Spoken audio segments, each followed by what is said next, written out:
When one person has made a mistake in the relationship, has maybe said something that was a little off center, was insulting maybe of the other person, and then tries to make a repair, tries to really say, I'm so sorry, I said that, that just wasn't a kind thing to do.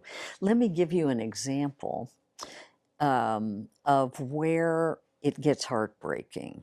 So let's say one individual is saying, God, you know, you look terrible in that dress. What are you doing wearing that dress? Yuck.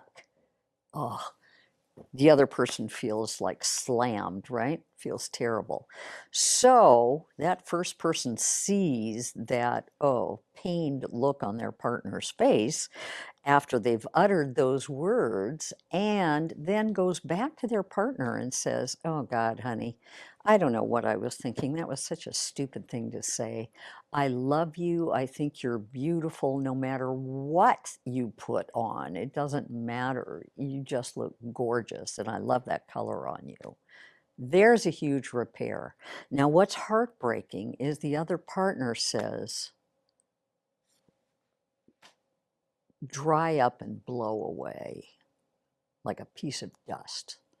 In other words, doesn't accept the repair and slams back the other person, really hurts them back out of a little revenge, maybe, and hurt. Well, that's a sad moment because the repair the first person is trying to make is being refused. And there's no repair if it's being refused.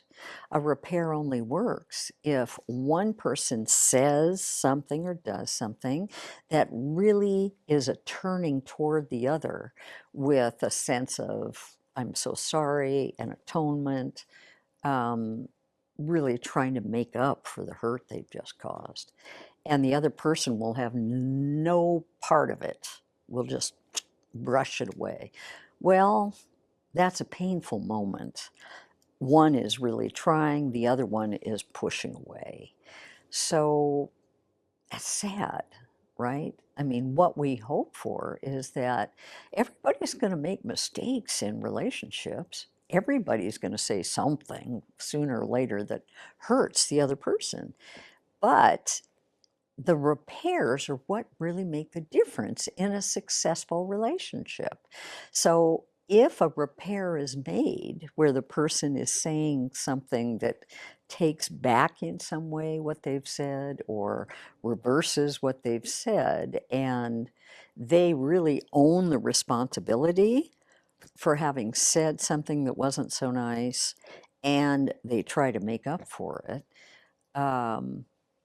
the other person refuses that, well, you know, you've got a bridge that's built halfway, but that bridge is not going to span the canyon between them that exists right now, right? So that's a very sad thing to see, especially when it's happened over and over and over and over again. And there's nothing the person can do who perhaps said the wrong thing or did the wrong thing that can really move the other person to come back towards them again. That's sad.